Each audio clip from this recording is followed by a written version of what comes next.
Billy, you were saying last night that some of the problems inside with mainly because of Stephen with an early foul trouble. After looking at the film, is that it, or was there some other issues down there at times last night too?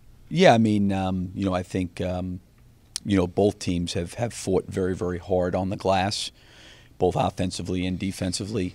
Stephen did pick up a couple quick fouls and had to go to the bench, but he still played significant minutes in the game. And I think from a rebounding perspective, it's got to be a collective effort by our group. And we've got to do a good job in that area. And I thought last night they did a good job of generating some offensive rebounds and some second chance points and some N1 opportunities. So that I think is probably more of a team collective group effort more than I would place it on Stephen's foul trouble. How much pressure do you feel going into this game, knowing that if you don't get it, you've got to go back to Oakland for Game 7? Yeah, I say this all the time. I mean, again, we're involved in a series right now, and we got to come out of this, and we got to get better from the last game. I thought we stayed connected and together as a group during the course of the 48 minutes. There's things in the game that we need to do better going into this next game, but we've got to play the 48 minutes tomorrow night. That's really what it comes down to, and you can get caught up in thinking about the future or what the result means at the end of the game, but the bottom line is the result at the end of the game will happen, and what you don't want to do is be focused on the result and forget to do your job during the course of 48 minutes. Billy, you guys have displayed toughness home and road. What do you think about the physicality in this series in general? Well, I mean, the playoffs have been physical. Obviously going through the Dallas series, that was a very, very physical series. This is as well a very, very physical series, and my feeling on that is, the league and the NBA set the guidelines of the rules of where that physicality line is drawn, and our job is to play through whatever is going on. I've been really pleased with our guys, the way they've handled themselves and the way they've been composed and the way they've been trying to move to the next play and move on to the next possession. But again, that's something that's out of our control and something that that the league looks at and deals with. How much does it change things for you guys when Bogut is that active offensively? He was able to get to the glass and get some offensive rebounds. They found him on a couple slips back door. He had some rim protection defensively. He played a very, very good game, for their team yesterday. So, give him credit for how well he played. Where do you need to limit him tomorrow night? Excuse me? Where do you need to most limit him tomorrow night? Limit him in terms of Bogut? Yeah. Well, I mean, listen, he's a terrific passer. He generates their offense for him. He's really, really an unselfish, got a real good feel of how to play. But again, at the basket, I think trying to keep a body on him, his ability to rebound the basketball, that will be important. Also understanding, he's a very, very good help defender, and where there's open areas and creases and seams to, try to, get into good areas to be a receiver, to finish plays or to offensive rebound. We'll have to react to how they're playing defensively. Whenever they either tie or win the rebounding battle, that seems to be a good indicator for them. What do you need to do to get back that rebounding edge, if anything? Yeah, I mean, it's I've said this before, there's been some games in this series we've done a really good job, and there's been some games that we need to do a better job. And, I've said this even during the course of the season, you got to be intentional about what you're doing. And, we'll have to go back and start over and understand that that's really, and has always been in this series, a very, very important ingredient for both teams is rebounding. And I think in any game, the rebounding is always going to be pivotal, always going to be critical. And, although it was a wash in terms of total number of rebounds for the game, there was certainly, I think, they created some more second chance point opportunities than we did. Offensively, there have been times when you've gotten into a nice flow and a nice rhythm. Last night, both ways, it seemed a little choppy, a little funky. How do you reestablish that flow and that rhythm? Well, I think by first trusting the pass and understanding that, how they're going to help. Everybody's defense is built around help and support and rim protection and, building out the three-point line and, understanding and recognizing and reading defenses and making those kind of decisions, I think, help things. We had some really good moments in the third quarter coming out of the locker room where I thought we generated and created some good shots, and we had good moments during the course of the game. But we've got to, do a better job, maybe more consistently being able to do that. With Draymond Green looking more and more like he's trying out for the Rockettes, he almost kicked Russ in the face last night, or maybe he did catch him in the face. Is that anything you guys can talk to the league about, or do you just have to put up with it?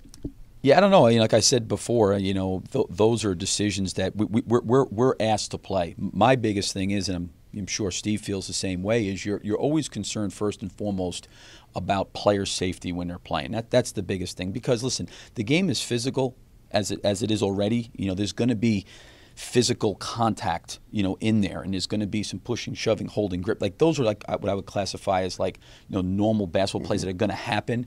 But it's the league's responsibility to look at those things that they deem to be maybe non-basketball plays. So for us, whatever they choose to decide of what is or is not, past the point of physical contact, they got to make that decision. For us, we've got to be able to really move to the next play. And I've been really, really pleased and happy with the way our guys have tried to stay focused, and they've tried to concentrate on moving to the next play and not getting into a point of being distracted or retaliating into situations like that. But, again, that's something that the league will have to look at. Billy, home court has looked to play a significant role in this sorry? series. Home court looks to have played a significant role in this series, with the exception of Game 1. How important were the crowds here in Games 3 and 4? Well, listen, the crowds there at Oracle have been terrific. The crowds here have been great. It's been great environments to be a part of.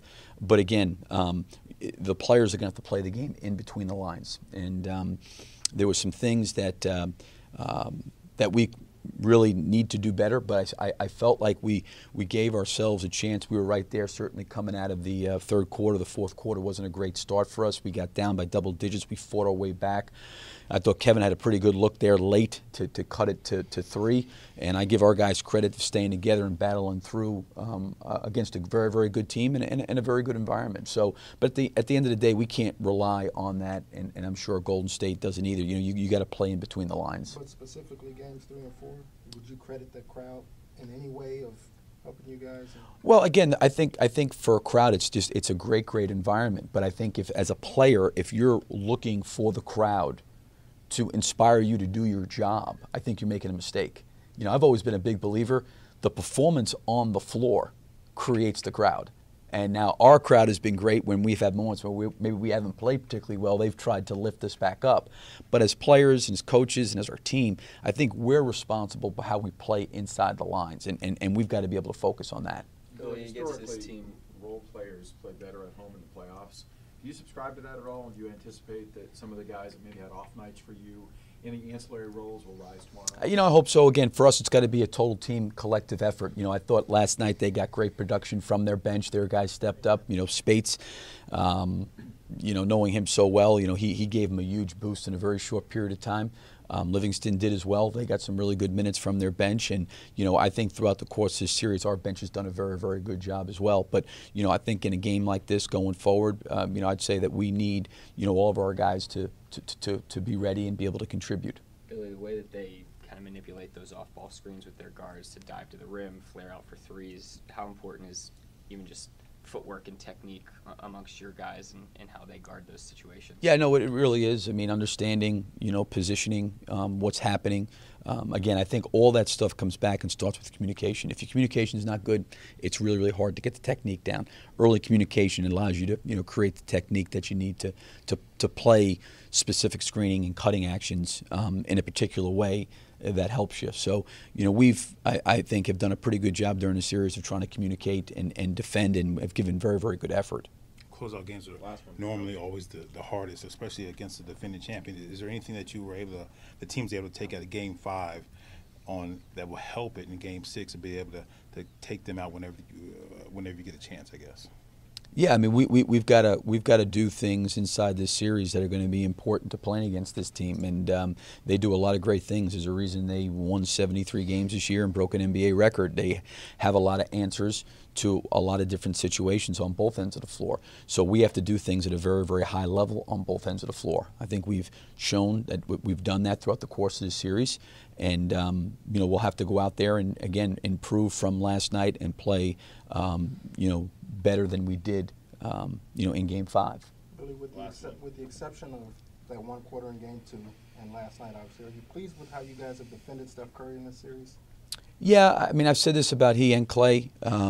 Listen, You know, and it's like it's the same thing with Kevin or Russell. You know, there's times you're going to play really, really good defense and they're going to make shots. And I think what you try to look at is what kind of, you know, shots are you giving up. And there's been some times where he's gotten loose and he's gotten some open looks that we wish we probably could have had back. But, you know, it's like Klay Thompson in the third quarter there, you know, of Game 4. I mean, we were in his face on several shots, and he knocked him down. And you got to be able to move past that because sometimes they can't be defended any better. That's what makes those kind of scorers who they are. You know, a Klay Thompson shooting the ball, a Kevin, a Curry, or a Russell. Those guys, when they start playing, you know, Russell went on a spurge in Game 1 in the third quarter of like shot making of like 19 points. Sometimes there's not a lot you can do with that, but you got to try to closely contest as best you can. Does he look healthy to you? Yeah, I don't know. I would leave that up to them. I mean, obviously we have great respect for him and their team, so we don't. I mean, I'm not looking at it that way at all. Thanks, Coach. Thank you.